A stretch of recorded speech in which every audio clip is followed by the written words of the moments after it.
जी बच्चों, हम कर रहे हैं chapter number 11 heat and thermodynamics के न्यूमेरिकल प्रॉब्लम्स। अगला जो न्यूमेरिकल प्रॉब्लम है वो है 11.3। अभी लास्ट जो हमने न्यूमेरिकल प्रॉब्लम किया वो था 11.2। So let's do it. 11.3। जी बच्चों, 11.3 की जो स्टेटमेंट है वो हम पढ़ते हैं। A sample of gas is compressed to 1/2 of its initial volume at a constant pressure of 1.25 10 raised to power 5 Newton per meter square. During the compression, 100 joule of work is done on the gas. Determine the final volume of the gas. दोबारा पढ़ता हूँ। A sample of gas is compressed to 1/2 of its initial volume at constant pressure of 1.25 10 raised to power 5 Newton per meter square. During the compression, 100 joule of work done on the gas. Determine the final volume of gas. बच्चों, statement को गौर से देखें तो कहा गया है कि हमारे पास एक सैंपल है, उसे कंप्रेस किया जाता है उसके 1/2 वॉल्यूम तक। पहले वॉल्यूम जितना था उसका 1/2 कंप्रेस कर दिया है प्रेशर से। एक प्रेशर है जो दिया गया 1.25 10 raised to power 5 न्यूटन पर मीटर स्क्वायर, उस पर प्रेशर लगा, उसका वॉल्यूम 1/2 हो गया, ठीक है। और उसका जो वर्क डन उस पर हुआ है वो है 100 जॉल। अब हमने देखना है उसका फाइनल वॉल्यूम कितना हो जाता है, ठीक है।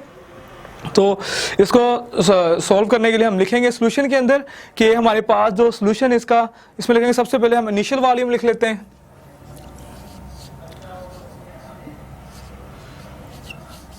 इनिशियल वॉल्यूम आप उसको V1 कह दें, ठीक है। इनिशियल वॉल्यूम बच्चों जो उसने दिया है वो हमें नहीं पता कितना है, इनिशियल वॉल्यूम कितना था उसने बस इतना बताया है कि 1/2 उसे कंप्रेस किया है। लेट्स सपोज का V1 जो वॉल्यूम है ना वो V था, इनिशियल वॉल्यूम, ठीक है। फाइनल वॉल्यूम जाहिर सी बात है वो क्या होगा, V2 होगा। फाइनल वॉल्यूम, अब फाइनल जो हमारे पास फाइनल वॉल्यूम था वो कब हुआ, जब उस पे 1.25 10 raised to power 5 न्यूटन पर मीटर स्क्वायर का प्रेशर लगा तो वो 1/2 हो गया। यानी कि वो इनिशियल वॉल्यूम का ओरिजिनल वॉल्यूम का 1/2 रह जाता है। यानी इसको लिखेंगे V/2 यानी हाफ रह जाएगा, ठीक है। ये होगा इसका सेकंड पार्ट। अब और क्या क्या गिवन है जी, और गिवन है हमें प्रेशर गिवन है, वो है 1.25 10 raised to power 5 न्यूटन पर मीटर स्क्वायर जो कि पास्कल के इक्वल, और हमें वर्क डन W दिया हुआ है 100 जूल। 100 जूल हमें वर्क डन दिया गया है जी। फाइनल वॉल्यूम जो है हमने V2 ही फाइंड करना है, ये वाला, क्योंकि जब हम V निकालेंगे, V निकालने के बाद उसकी वैल्यू पुट करेंगे तो फाइनल वॉल्यूम आ जाएगा। यानी कि V2 ही बच्चों फाइनल वॉल्यूम जो है वो हमने निकालना है। ये वाला जो है फाइनल वॉल्यूम V2 ही निकालना है। जब हम V निकाल लेंगे तो यहां वैल्यू पुट करेंगे, 2 से डिवाइड कर देंगे तो then we can have final volume V2। लो so let's solve this numerical problem. अब कंडीशन हम इस पे अप्लाई करते हैं कि पहले वॉल्यूम कुछ और था, इनिशियल वॉल्यूम, ठीक है, उस पर प्रेशर लगा तो चेंज इन वॉल्यूम आएगा। सो यहां पे हम लिखेंगे according to condition,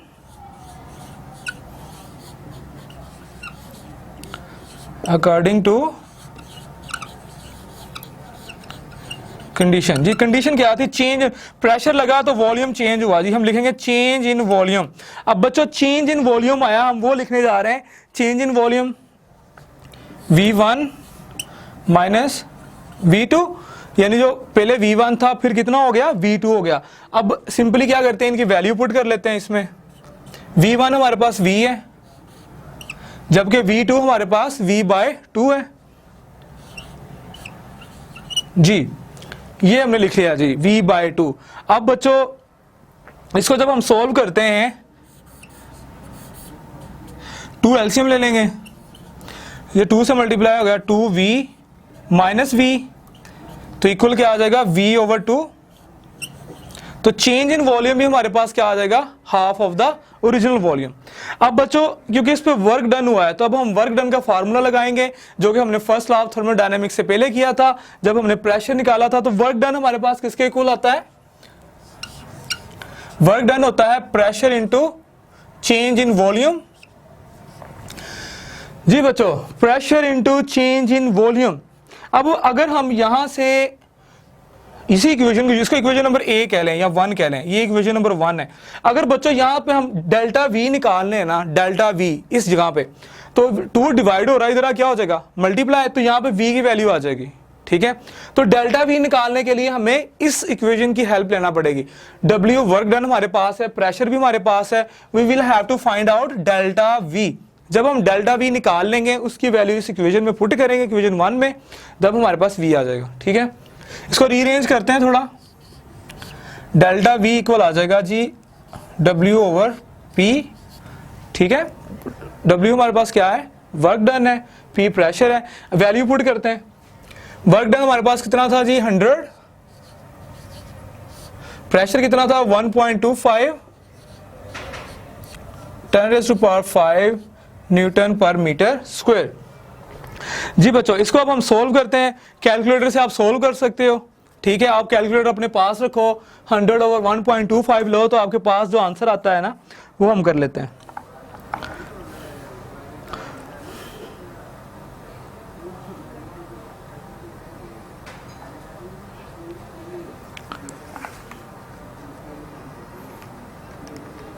hundred divide by 1.25, exponent है हमारे पास 5। जी बच्चों इसका आंसर आपके पास आ जाता है, डेल्टा वी जो है ये आ गया 8 इंटू 10⁻⁻⁴ मीटर क्यूब। जी बच्चों कैलकुलेटर पे आप इसे सोल्व कर सकते हो। जब इसे कैलकुलेटर पे आप सोल्व करते हो तो आंसर हमारे पास कितना आता है, 8 इंटू 10⁻⁻⁴ मीटर क्यूब। अब बच्चों ये वैल्यू हम इक्वेशन नंबर 1 में पुट करते हैं, ठीक है जी। ये वैल्यू हमने डेल्टा वी की निकाली, हम यहां पे लिखेंगे यूजिंग इक्वेशन 1। इक्वेशन 1 हमारे पास क्या थी, delta V equal V over 2, जबकि यहां से हमने वी निकाला है, 2 डिवाइड हो रहा है, इधर आके मल्टीप्लाई हो जाएगा, 2 मल्टीप्लाई डेल्टा वी। जी बच्चों वैल्यू पुट करते हैं, 2 मल्टीप्लाई 8 10⁻⁻⁴ मीटर क्यूब। तो वी हमारे पास जो है वो आ जाएगा 16 इंटू 10⁻⁻⁴ मीटर क्यूब। जी बच्चों ये आ गया हमारे पास क्या बोला, वी। अब उसने कहा था कि फाइनल वॉल्यूम निकालना है। फाइनल वॉल्यूम बच्चों हमारे पास क्या था, V2 हमारे पास का V ओवर 2। तो फाइनल वॉल्यूम यानी V2 हमारे पास आ जाएगा V ओवर 2, यानी कि 16 into 10⁻⁻⁴ metre cube divide by 2। तो बच्चों ये आ जाता है हमारे पास 8 into 10⁻⁻⁴ metre cube. So 8 into 10⁻⁻⁴ metre cube, ये हमारे पास रिक्वायर्ड आंसर आ जाता है, जो कि final volume after compression, after applying a pressure 1.25 10⁻25 and doing a work 100 joule, then we can have final volume 8 into 10⁻⁻⁴ meter cube. So in this way you can solve this numerical problem. आप इसको note down कर लो। जी हम कर रहे हैं numerical problem of chapter number 11 heat and thermodynamics. Last numerical problem हमने किया वो था 11.3। Now we are going to solve next numerical problem which is 11.4।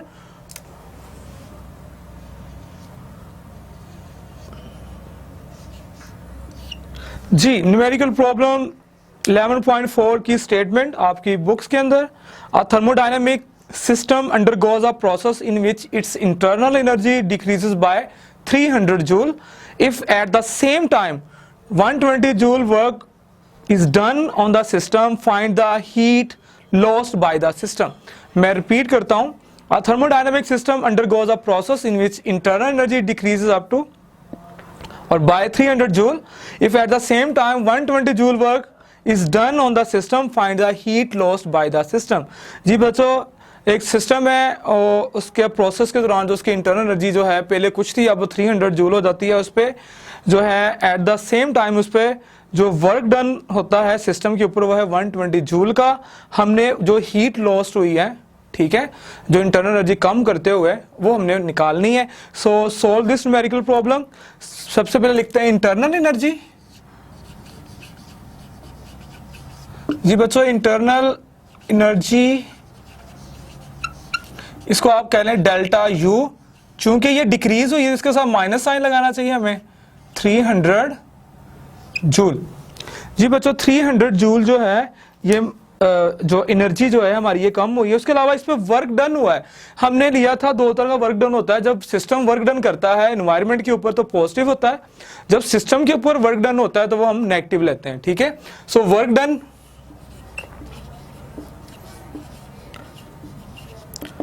उसे W ले लें, वो माइनस में लिखेंगे, वो भी 120 जूल। जी बच्चों फाइंड आउट क्या करना है, हीट लॉस्ट, जो हीट है हीट लॉस हुई है जो बच्चों वो निकालनी है, वो है Q। जी ये तीन जो है वैल्यूज हमें दी गई हैं, इंटरनल एनर्जी दी गई है, वर्क डन दिया गया है और Q जो हीट लॉस हुई वो दी गई है। इन तीनों को गौर से देखें और चैप्टर को अगर गो थ्रू करें तो हमें पता चलता है कि ये फर्स्ट लॉ ऑफ थर्मोडायनेमिक्स से रिलेटेड है। तो फर्स्ट लॉ ऑफ थर्मोडायनेमिक्स की इक्वेशन लिखते हैं, Q equal delta U internal energy plus work done, values put करते हैं बच्चों, -300 -120, तो Q आ जाएगा, इसको ऐड कर लें आप, 420 -420 जूल। हमारे पास जो है ये क्या आ जाती है, वो हीट आ जाती है जो लॉस्ट हुई है। नेगेटिव साइन शो कर रही है, हीट सिस्टम से बाहर जा रही है। जब हीट सिस्टम में ऐड होती है तो प्लस में होती है, ये भी हमने पढ़ा था। अगर सिस्टम से हीट एंटर होती है, सिस्टम में आती है, सिस्टम अब्सॉर्ब करता है या सिस्टम को दी जाती है, ठीक है, वो क्या होती है, प्लस में। अगर सिस्टम लॉस कर दे, सिस्टम से निकले, तो वो हमारी नेगेटिव में होती है। ठीक है, इसी वजह से यहाँ पे नेगेटिव साइन आ रहा है। तो very simple questions short questions में आ सकता है।